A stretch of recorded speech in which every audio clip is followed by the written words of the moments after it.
You have been told that men fall in love with beauty, charm, or youth, but that is not the truth. What draws a man's soul toward a woman cannot be seen with the eyes. It is something older than words, something that stirs in the depths of his unconscious when he meets her presence. Most women have forgotten how to awaken it. You can feel it in your life already, the exhaustion of giving too much, of trying to be perfect, of being admired yet unseen. You meet men who are fascinated but not devoted, who desire you for a moment but vanish when the mystery fades. That happens when the secret has been lost. When a woman forgets the ancient power that once made her magnetic, not through effort, but through being. To know this secret is to stop chasing love and begin drawing it. It changes the air around you. Men listen more. The world softens toward you, and your presence lingers in their thoughts long after you are gone. You no longer beg to be chosen. You become unforgettable. But ignore this truth, and you will repeat the same story again and again. Attraction without depth, attention without devotion, love without rest. The secret you are about to learn is not about pleasing men. It is about remembering who you are beneath the masks. Once you know it, you will never have to perform again. Part I, when she stops trying to be loved. There is a peculiar weariness that comes upon the modern woman.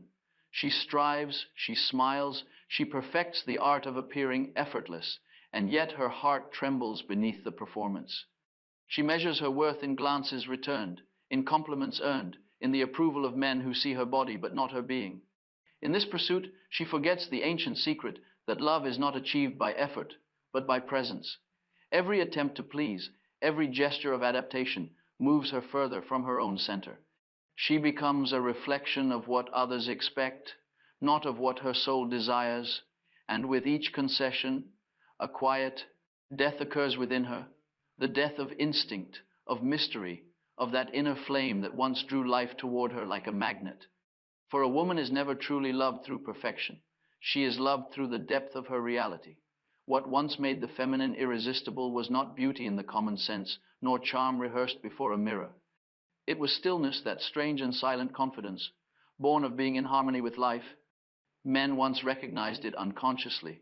The woman who belonged to herself, who was not waiting to be chosen, emanated a force that spoke to something eternal within them.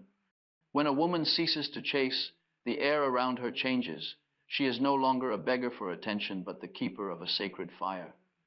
Her eyes no longer ask, "Do you see me?" They declare, "I am." And in that quiet declaration, a man feels something awaken, a remembrance of the soul's longing for unity.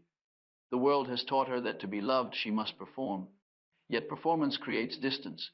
It projects an image, but never a presence. Men may admire the image, but their souls do not recognize it. What they truly seek is the living symbol, the woman who dares to exist without adornment, without strategy, simply in her being.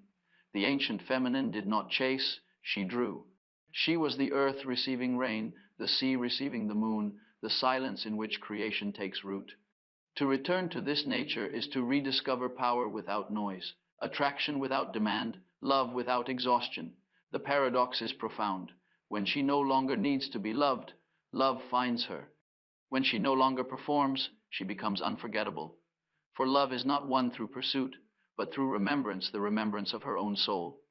And so, I say to every woman who has grown tired of pleasing, cease your striving. Sit within yourself as within a temple. Let silence gather around you. When you no longer seek to be loved, you will remember what it means simply to be. And in that being, everything you have sought will find its way to you. Part 2, the descent beneath the mask. Every woman wears a face the world can bear to look upon. It is composed with care, the smile that reassures, the light tone that hides sorrow, the manner that suggests confidence even when she feels empty. This face, this persona, was shaped by necessity. It is how she learned to survive in a world that fears the power of the unguarded feminine. Yet behind that carefully composed expression lies another life, unseen, unspoken, and waiting. The descent begins when that mask begins to crack. It happens not through decision, but through exhaustion. There comes a day when the performance fails to hold, when she cannot summon the practiced smile or the charm that once won her safety. Something within her begins to protest against imitation. The soul, long confined beneath layers of adaptation, whispers that it will not endure silence forever. To descend beneath the mask is to step into the unknown regions of one's own being. It is to lose the security of identity and stand naked before the truth of one's emotions. Many fear this descent, for it resembles death, and in a sense, it is the death of who she pretended to be, so that something greater may live. In myth, the goddess Inanna descended into the underworld, stripping herself of all adornments at each gate, her jewels, her garments, her crown, until she stood bare before the Queen of Shadows. So must every woman, if she wishes to awaken from imitation into authenticity. The underworld does not flatter, it confronts her with what she has buried. There, she meets her anger, the fire she was told was unbecoming, the power she learned to suppress lest it make her unlovable. She meets her envy, the hunger for life she mistook for shame. She meets her grief, the ocean of sorrow for every time she betrayed herself to please another. She meets her longing not merely for a man or a purpose, but for reunion with the self she lost. At first, these forces appear monstrous. They frighten her because they contradict the image she built. But as she lingers among them, something shifts. She realizes that each emotion she feared carries life. Anger becomes the guardian of her boundaries. Envy reveals what she truly desires. Grief baptizes her in humility. Longing becomes the compass that points her back toward her essence. What once seemed darkness reveals itself as the womb of new creation. Modern culture speaks endlessly of light, of positivity, of keeping up appearances. But nothing grows in constant sunlight. Even the seed must descend into darkness to sprout. So too must the woman who wishes to live authentically. Only in the shadowed soil of the unconscious can her true roots take hold. To avoid this descent is to remain sterile, forever replanting herself in barren ground. When she no longer resists, the descent becomes initiation. She begins to sense a strange companionship in her solitude. The things she feared, silence, uncertainty, loneliness, now begin to feel sacred. She starts to dream differently. Images rise from the depths: a forgotten house, a hidden room, a child crying in darkness, a wild animal standing guard. Each dream is a message from the parts of her soul that were never allowed to speak. It is not an easy journey. The old self dies slowly, protesting each surrender. She may feel disoriented, without direction or identity. Men may no longer recognize her. Friends may pull away, unsettled by her transformation. Yet beneath the confusion, something ancient begins to stir, a quiet certainty that she is drawing nearer to the source of her being. This inner journey cannot be rushed. The psyche, like nature, has its seasons. There is a time for descent and a time for ascent. The woman who rushes her awakening will only rise prematurely, like a seed torn from the soil before its roots are formed. The descent demands patience, the patience to sit with one's own depths until meaning ripens of its own accord. As she descends, she will discover that her soul speaks in symbols. The language of the unconscious is not rational but imaginal. A serpent may appear to her not to threaten but to reveal renewal. A well may open in her dreams, reminding her of depth. A door may appear in a familiar house, showing that her psyche holds more than she ever knew. To understand these symbols is to learn the speech of the soul. In this state, love itself begins to change meaning. It is no longer a transaction between two egos, but a dialogue between the seen and unseen parts of the psyche. She realizes that no man can truly love her if she herself has not yet met the woman beneath the mask. To be seen by another, she must first see herself, and self-seeing is born in the dark. The descent, therefore, is not her destruction, but her initiation into wholeness. What the world calls breakdown, the soul calls breakthrough. What the world calls weakness, the soul knows as truth. For truth is seldom glamorous. It is raw, trembling, human, but it breathes. She begins to notice the faint light that emanates from within her, even in despair. It is not the artificial brightness of performance, but the glow of something alive. This inner flame cannot be extinguished by rejection or failure, because it does not depend on outer validation. It is the light of the self, that ancient center, which has waited patiently beneath the surface of every adaptation. As she lingers in the depths, her sensitivity sharpens. She begins to feel the world again, its pain, its beauty, its invisible rhythms. She sees that much of what she once called strength was merely defense. Real strength, she now learns, is the courage to remain open while standing in truth. By now, the mask has fallen away entirely. She feels vulnerable, but strangely free. There is nothing left to defend. The old identity has served its purpose and dissolved. She stands at the threshold between who she was and who she is becoming. The descent has purified her, as the crucible purifies gold. At last she understands. The darkness was never the enemy. It was the forgotten womb of her rebirth. Without it, she could never have discovered her depth.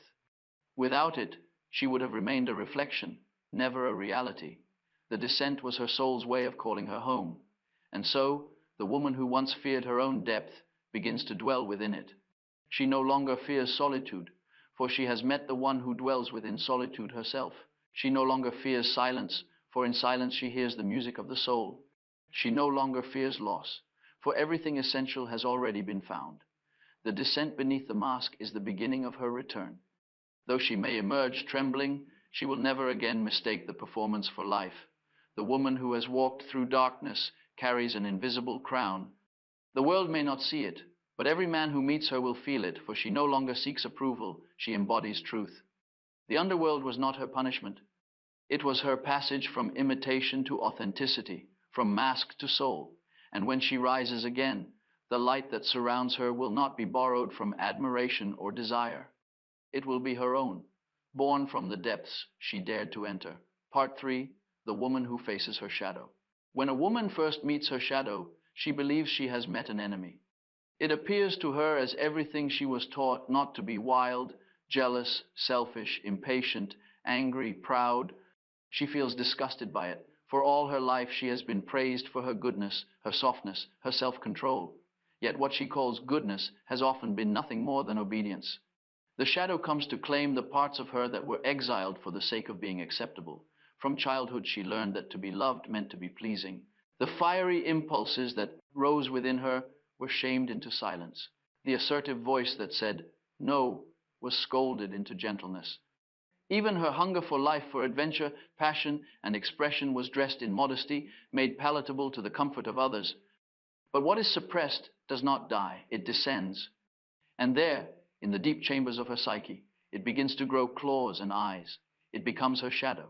The shadow waits patiently until she can bear to see it. It reveals itself not in meditation or dreams alone, but in the raw mirrors of daily life, in jealousy toward another woman, in irritation with a lover, in the secret fantasies that contradict her image. It appears in the envy she feels toward those who dare to live more freely, or in the attraction to men who embody her unclaimed power. Every outer conflict conceals an inner one, and every emotion she cannot accept points to a part of herself seeking recognition. To face the shadow is to stop running from one's own humanity. The woman who finally dares to turn inward discovers that her darkness is not evil, but unlived energy. The rage she feared in herself was only the force of her boundaries. The envy she condemned was the compass of her desires. The pride she hid was the dignity of her individuality. What had been exiled as sin reveals itself as life distorted by repression. The saint and the seductress, the mother and the warrior, the maiden and the crone, these are not rivals but sisters within the same psyche. Each carries a wisdom essential to the wholeness of woman. The saint teaches compassion. The seductress teaches vitality. The mother teaches devotion. The warrior teaches courage. The maiden teaches wonder. And the crone teaches truth. When these inner figures quarrel, the woman feels divided. When they unite, she becomes whole, unpredictable, deep, magnetic. Yet integration is not achieved through reasoning, but through acceptance. The woman must cease to judge herself according to ideals that were never her own. She must allow the unloved parts of herself to step into the light, trembling but alive. She must forgive the passions that once frightened her, the mistakes that now embarrass her, and the desires she tried to bury. For the soul does not grow through perfection, but through inclusion. A man senses the difference between the woman who hides her shadow and the one who has befriended it. The former charms him with politeness, but leaves him empty. The latter unsettles him, yet fascinates him. Her eyes reveal knowledge of life's contradictions. She does not pretend to purity. She radiates wholeness. Her smile carries both light and the memory of storm. He feels, without understanding why, that she knows something of him that he has never told anyone. That knowledge is born of her own integration. Men are not drawn to saints. They are drawn to the woman who has met her demons and returned with gifts. She carries depth, a gravity that does not beg to be admired, but that demands respect. She does not seek to impress because she no longer competes with shadows. She has absorbed them, and when a man stands before her, he feels the power of that absorption. He senses her peace, which is not the peace of ignorance, but the peace of one who has known chaos and made it her ally. Every man carries within him an unconscious image of woman, the anima, as I have called her, the embodiment of his own soul. When he meets a woman who has not met her shadow, he sees in her only the reflection of his ideal.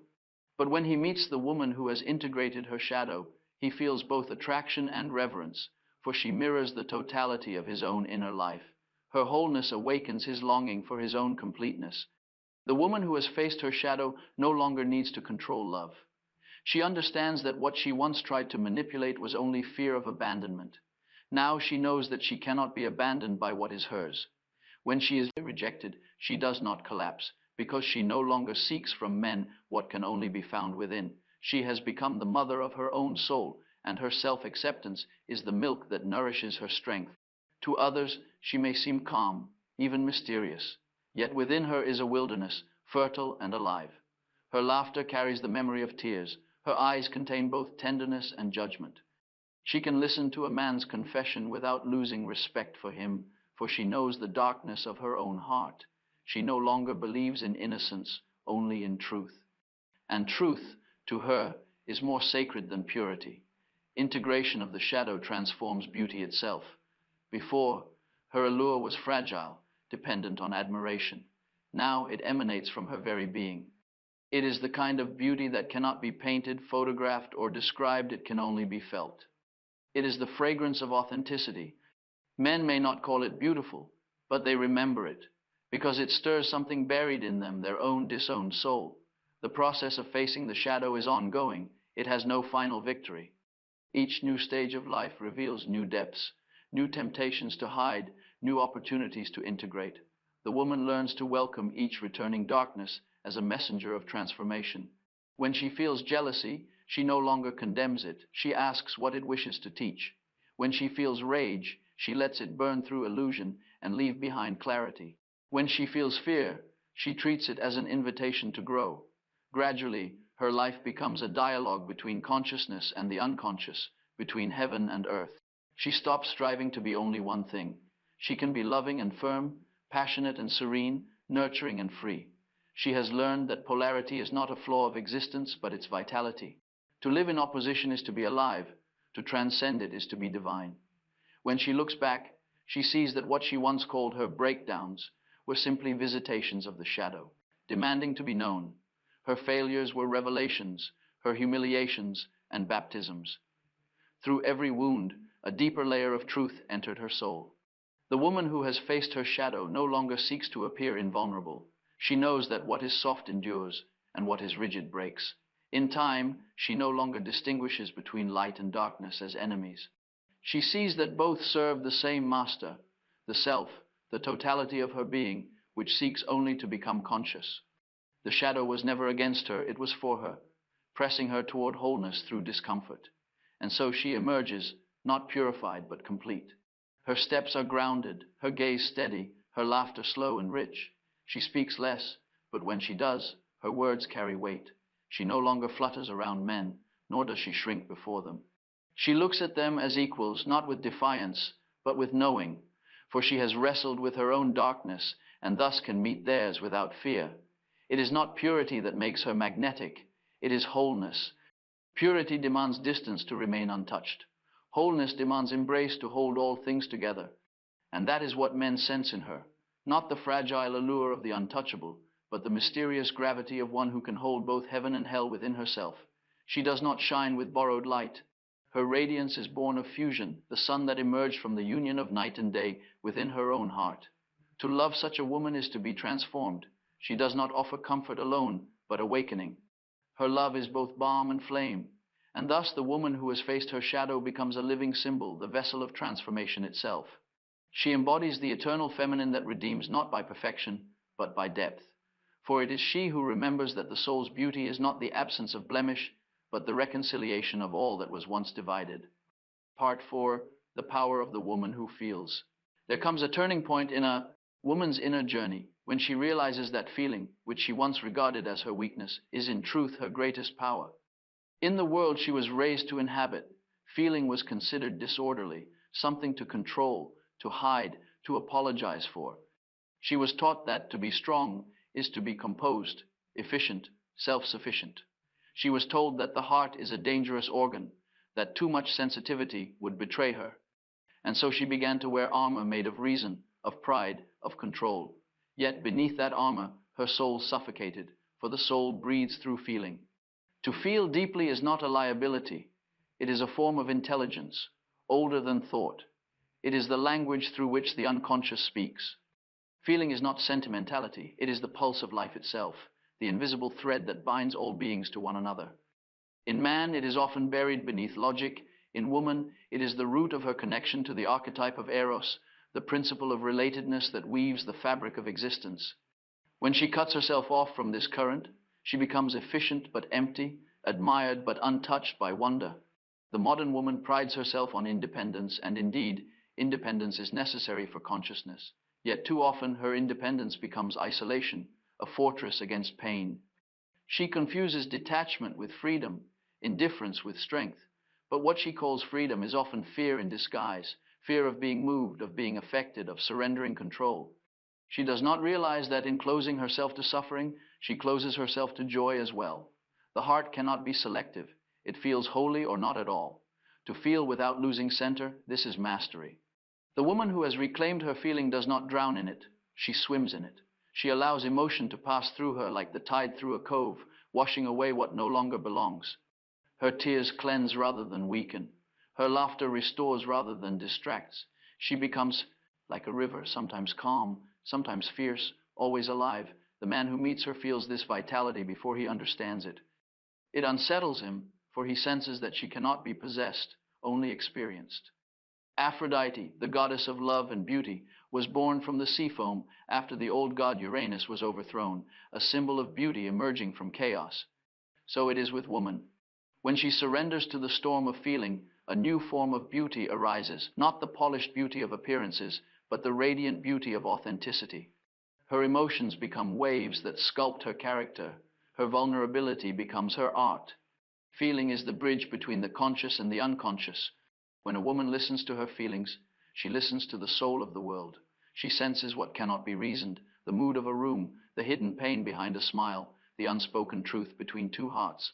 This intuition is not magic. It is the natural perception of one who lives close to the currents of life. Yet in the modern age, such sensitivity is dismissed as irrational. And so she doubts her knowing, suppresses her empathy, and wonders why she feels numb. The woman who feels fully begins to understand that emotion is alchemical fire. It burns away falseness. To feel jealousy, grief, tenderness, awe, these are not signs of fragility, but of vitality. What is truly dead feels nothing.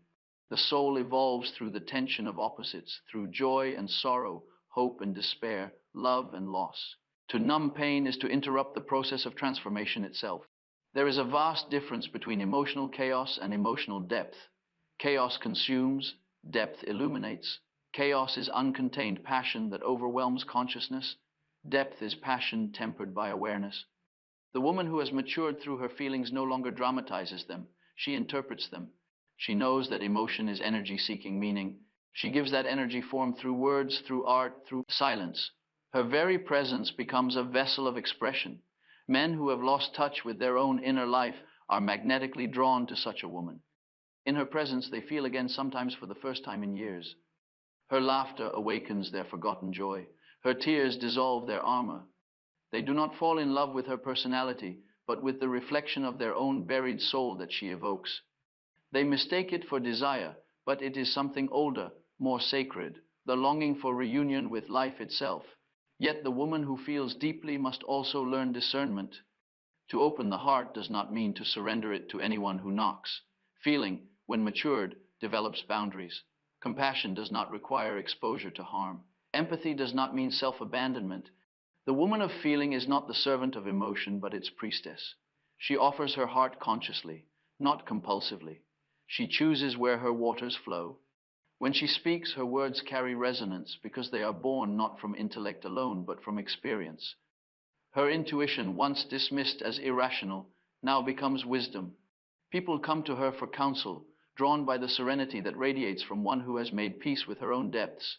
She listens not merely with her ears, but with her entire being. To be in her presence is to feel understood without explanation.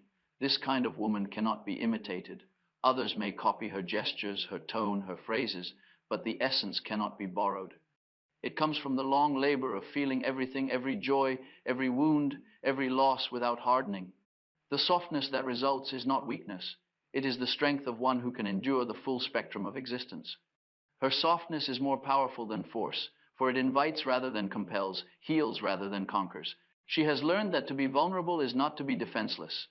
Vulnerability is transparency, the courage to be seen as one truly is.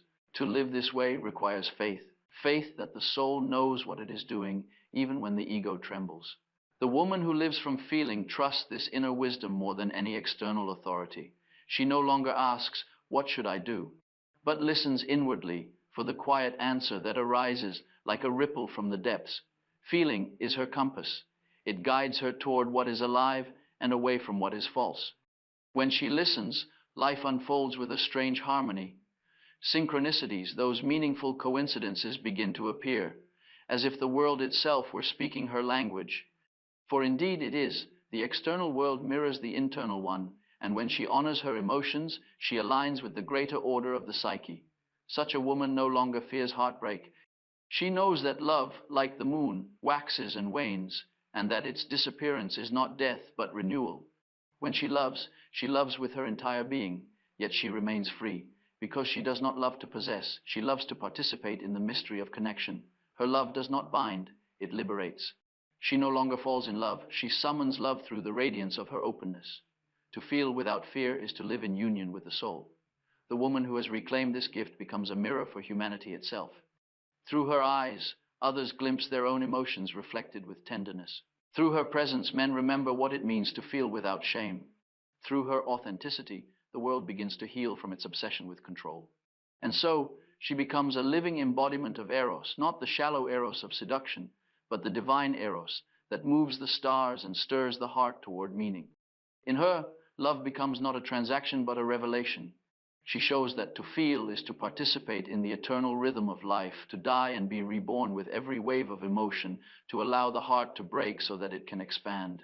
There is no greater power than this. The woman who feels deeply does not conquer the world, she transforms it. She does not command, she invites. She does not argue, she embodies.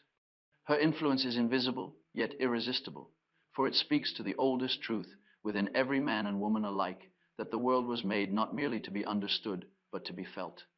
Part V, the stillness that makes men worship. There is a silence within the true woman that does not belong to time.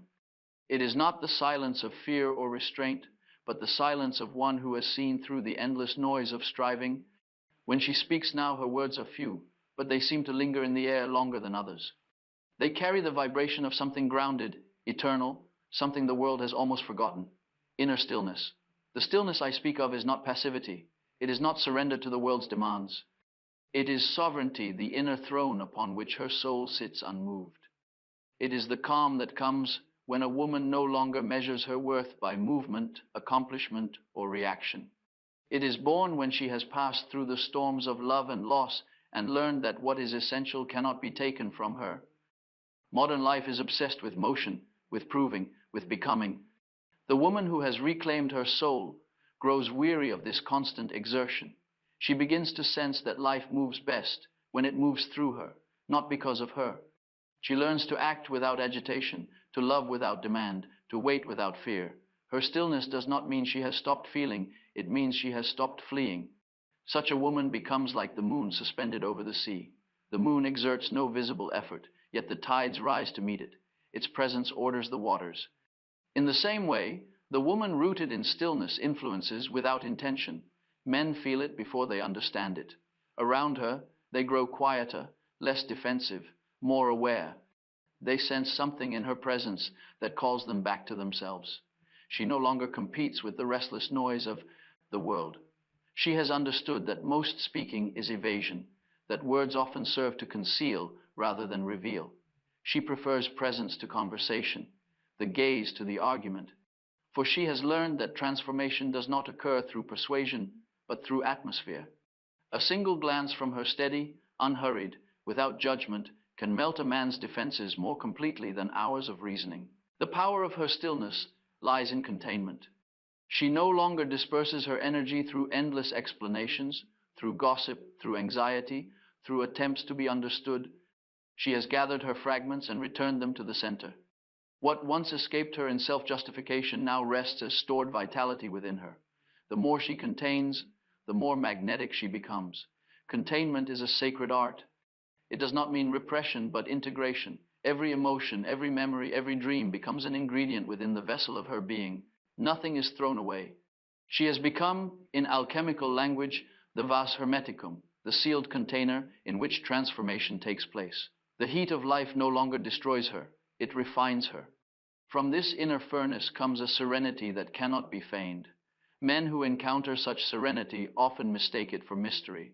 They call her enigmatic, unreachable, divine. In truth, she is simply whole. Her calm is not emptiness but fullness, the fullness of one who has reconciled all her inner opposites. She no longer needs to assert herself to prove existence, she is. Her very being radiates authority, not the authority of domination, but of natural law. The restless masculine spirit, accustomed to struggle, feels disarmed before her. In her presence, he senses the futility of conquest. For here is a woman who cannot be conquered, not because she resists, but because she does not fight. She is beyond the duality of victory and defeat. She stands as the earth itself, enduring, fertile, unthreatened. To such a woman, the masculine instinct bows instinctively, not in submission, but in reverence. There is a reason ancient traditions depicted the feminine as the vessel of divinity. The chalice, the grail, the temple, all these symbols point toward the same truth. Receptivity is sacred. The modern mind, intoxicated with the idea of control, despises receptivity. It associates it with passivity, with weakness. Yet in the psychic reality of things, receptivity is not weakness. It is the ultimate strength. It is the power to hold, to endure, to transform without breaking. To be receptive is not to be dominated. It is to participate in creation itself. The woman of stillness receives the impressions of the world as the earth receives the seed. She does not react immediately. She allows the mystery to gestate. Out of her silence, new life is born, new thought, new vision, new tenderness. The man who loves her finds that her listening draws the truth out of him. He speaks differently with her. He dares to confess, to soften. For her stillness is a sanctuary where the soul feels safe to unfold. In her stillness, she has learned the secret of rhythm. Life has its own timing, ebb and flow, day and night, birth and decay. She no longer resists these movements. She has grown tired of grasping for what must ripen on its own. She allows relationships to breathe, projects to mature, desires to unfold. She no longer forces destiny, she collaborates with it. And because she does not force, the right things come to her naturally. This woman has known noise, the noise of wanting, the noise of insecurity, the noise of ambition. She has known the chaos of trying to prove her worth to those who could not recognize it.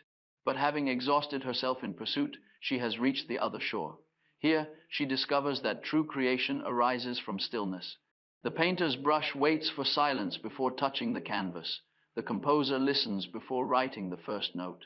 So, too, the woman who lives in stillness becomes a medium for the creative spirit. Her peace is not indifference, it is intimacy with the eternal. In her quiet, she feels the pulse of life moving through all things, the same pulse that moves in her veins. She senses the breathing of the world, the silent heartbeat of creation. This awareness fills her with a reverence that is palpable. Her gestures slow, her eyes deepen, her voice lowers. She has entered the tempo of the soul. And men, so often imprisoned in haste, sense that tempo and long for it. Around her they feel something they cannot name, a homecoming. She does not demand their attention, she absorbs it. She does not compete for love, she reveals it. Even the most restless man finds himself lingering in her silence, reluctant to leave.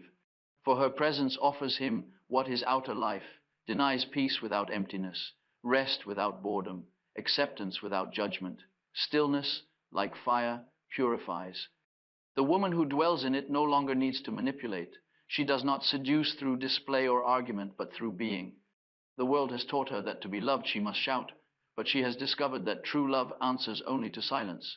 She has learned that men do not worship what dazzles them, but what steadies them.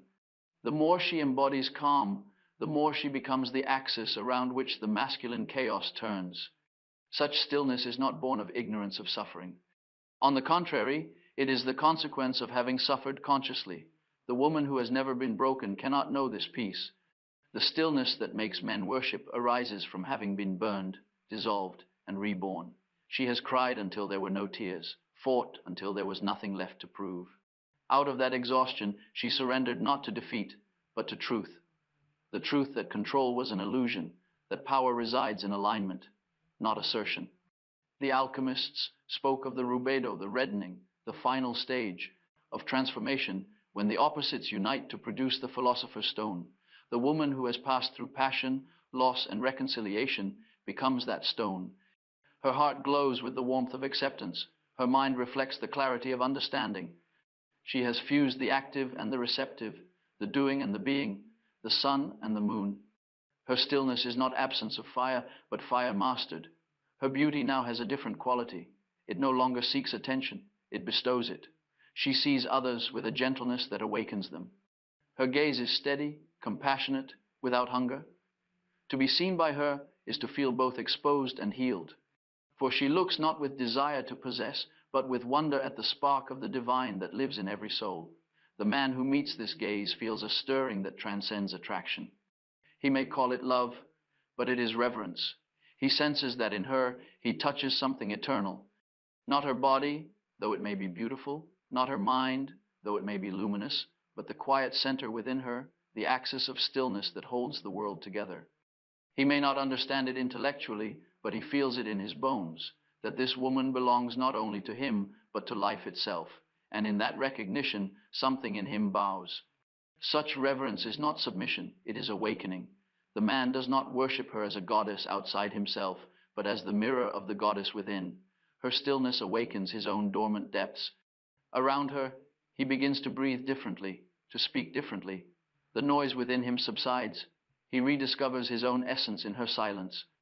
The union between the still woman and the awakened man is not a transaction. It is a revelation. It does not depend on passion, though passion is present, nor on logic, though understanding exists. It depends on resonance, two souls vibrating in the same rhythm, not demanding, not clinging, simply being. They meet in the middle, like two mirrors reflecting infinity. To the outer world, she may appear ordinary. She may walk quietly among others, unnoticed. But wherever she goes, the atmosphere shifts. Children calm near her, animals approach her, strangers confide in her. She carries the peace that the modern world has forgotten, the peace that arises from harmony with the inner law of life. Her influence cannot be measured in numbers or followers. It exists in the unseen transformations she awakens around her. This stillness, though gentle, is not to be confused with submission. She will walk away from what dishonors her, not in anger but in certainty. She no longer needs to fight for dignity. Her very presence commands it. Those who cannot meet her authenticity simply fade from her life. She loses nothing by their absence, for she no longer defines herself through others. Her worth is self-evident, established not by praise but by peace. At night, she sits by her window and listens to the quiet hum of existence. She feels herself belonging to it, not as a fragment but as a whole. She remembers the days when she thought love would come from outside, when she chased approval, when she mistook chaos for life, and she smiles not with bitterness but with understanding. Every wound, every failure, every descent led her here, to this stillness that cannot be taken away. This is the mystery men worship, though they cannot name it. It is not her beauty, though she may be beautiful. It is not her voice, though it may soothe them. It is not her kindness, though it may heal. It is the silence behind all these things, the unspoken assurance that she is at one with herself. The man who encounters such a woman realizes, if only for a moment, that the divine is near. For the feminine, when whole, reveals the presence of eternity in time. Her stillness becomes a threshold between worlds, the human and the divine, the visible and the invisible. She stands as the temple once stood in ancient lands, a place where men remembered the gods by remembering their own souls. Her peace is the altar, her gaze the flame, her presence the incense of being. And thus the greatest seduction is peace. For every man, no matter how proud or powerful, carries within him a longing for home. When he finds in a woman the echo of that home, the stillness that welcomes without judgment, he bows not to her, but to the truth she embodies. He may call it love, he may call it fate, but it is something older than both. It is recognition. To live in this way is to become the still point around which the world turns. Nothing can shake her now, for she knows that all storms pass through her without leaving a mark. She belongs to the rhythm of the universe itself, patient, grounded, serene. And from her silence, new life continues to arise. Part VI, the woman who becomes the mystery itself. When the long journey through illusion and descent, through shadow and silence, has fulfilled its purpose, the woman awakens one morning and senses something indescribable. She has crossed an invisible threshold. Nothing outside her may have changed, yet everything feels different. The center of gravity has moved. The longing that once pulled her toward men, approval, or destiny now draws inward, not as withdrawal, but as arrival. She has come home to herself. At this stage, she no longer seeks to become anything. The fever of self-improvement, the hunger to be loved, the endless comparison that once consumed her, all fall away like petals after the bloom. She is not empty, but vast, a quiet horizon of being. Where once there was striving, there is rhythm. Where once there was fear, there is trust. She has learned to inhabit the eternal moment that underlies all passing forms. To become the mystery is to live in unity with the self, that inner totality which transcends opposites, which was the goal of every transformation she endured. In the beginning, she sought love from men, unaware that her true task was union with the divine within. The men she met, the dramas she lived, the heartbreaks that tore her open, were but mirrors of this deeper longing. She was never searching for another. She was searching for herself. And now she has found her. This finding is not a discovery of something new, but a remembrance.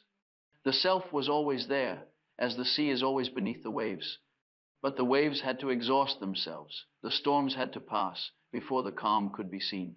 The woman who has remembered her soul lives not from the surface, but from depth. Her movements are guided by an unseen current, intuition, synchronicity, grace. She speaks little of her transformation, for words cannot convey it. To explain would be to diminish its sanctity. Those who meet her sense it instantly. There is no longer tension in her eyes, no trace of pleading or performance. Her presence feels inevitable, as though she has always existed this way. She carries the quiet authority of one who has walked through fire and found it to be light. Her love, once anxious and grasping, has ripened into devotion, but it is no longer directed at a single object. She loves now through everything, through the wind that passes her cheek, the stranger she greets, the work of her hands. Her affection is no longer an act of will, but a state of being. She has become love itself, not the sentimental love of romance, but the creative love of life seeking to know itself through form. This is the stage where eros and logos, feeling and reason, feminine and masculine, finally cease their quarrel. In her psyche they have united, not through suppression, but through marriage. The ancient alchemists called this the conjunctio, the sacred union of opposites that gives birth to the divine child, the symbol of a new consciousness. Within her now lives this inner child, radiant, playful, wise beyond measure. It is the joy that arises without cause, the innocence after knowledge, the simplicity after complexity. To live as the mystery is to cease dividing life into sacred and profane. She no longer seeks God in distant heavens or through doctrines. She finds the divine in the ordinary, in washing the dishes, in tending a garden, in listening to the rain. For she has understood that the divine was never separate from matter. It hid within it, waiting for eyes clear enough to see. She has ceased fearing time. The woman who feared aging as the loss of beauty now sees it as the ripening of essence. Each line upon her face is not a scar, but a scripture, the record of a soul that has felt deeply. She no longer compares herself to the bloom of youth, for she knows that the rose and the fruit belong to the same plant, each sacred in its season. The man who once sought her for her surface now finds himself kneeling before her depth. Her solitude, once heavy, has become luminous. She no longer mistakes being alone for being unloved. She understands that true companionship begins only after solitude has been sanctified. In her quiet, she converses with the invisible, with her dreams, her ancestors, her soul. She no longer begs the world to understand her. She understands herself, and that suffices. Her silence is not withdrawal, but invitation. Those who are noisy of spirit feel exposed in her presence. Those who are sincere find rest. She has become like the temple the ancients entered barefoot, not because the floor demanded it, but because something sacred dwelled there. To the masculine soul, she now appears as the living image of the anima, not the projection of fantasy, but the real embodiment of what man unconsciously seeks. In her, he senses the eternal feminine that Goethe spoke of, drawing us upward. She no longer mirrors his incompleteness. She reflects his possibility. He feels both awe and gratitude, for in her he glimpses what he might become if he too were whole. But she does not belong to him. She belongs to no one, not out of defiance, but out of wholeness. Her love is free because it arises from fullness, not need. When she gives herself, it is not to fill a void, but to share abundance. And the man who receives such love feels it immediately. It does not flatter his ego. It nourishes his soul. He does not feel superior in her presence. He feels purified. Her beauty now defies description. It is no longer the brightness of youth, but the radiance of meaning. Her face, even when plain, shines with the inward light of recognition, the light that says, I have become who I am. Her voice, whether speaking or silent, carries the cadence of truth. People may not know why they are drawn to her, but they feel safer, more real, more alive when she is near. The mystery she has become is not secrecy. It is transparency so complete that the ego cannot grasp it. The mind tries to define her saint, witch, muse, mother, sage, but none of these fit. She is each of them and more. The mystery is the self in its totality, the union of light and shadow, innocence and knowledge, suffering and joy. She embodies what all human beings are meant to realize, that divinity was never outside of us, but waiting in the depths of our own hearts. This stage is not an escape from the world, but a reconciliation with it. She participates fully in life, yet nothing clings to her. Success and failure touch her equally lightly. Praise and blame no longer dictate her mood. She has achieved what the mystics called detachment, not indifference, but freedom from identification. She moves through the world as the wind through a forest, unseen in essence, yet felt in every leaf. Her creativity flourishes now, for she no longer fears judgment. Every act she performs, whether cooking or painting or speaking, carries the signature of the soul. Her art is not calculated. It is spontaneous, like nature's art. She gives birth continually to ideas, to tenderness, to meaning. The distinction between creation and creator dissolves. She becomes both. Men, and women too, may seek to understand her, but understanding is not the right approach. The mystery cannot be analyzed, it can only be experienced. Those who try to dissect her find themselves lost. Those who sit quietly beside her find themselves changed. For the mystery works not through teaching, but through transmission. Her life now serves as a symbol. She herself becomes what the old myths tried to express. She is the Sophia of the Gnostics, the Shakti of the East, the Virgin Mary of the West, the anima mundi of alchemy, the soul of the world made visible. But she wears these archetypes lightly, as garments of meaning, not as identity, for she has realized that to cling to any image, even the divine, is to lose the freedom of the living mystery. She moves through the day as though guided by invisible music.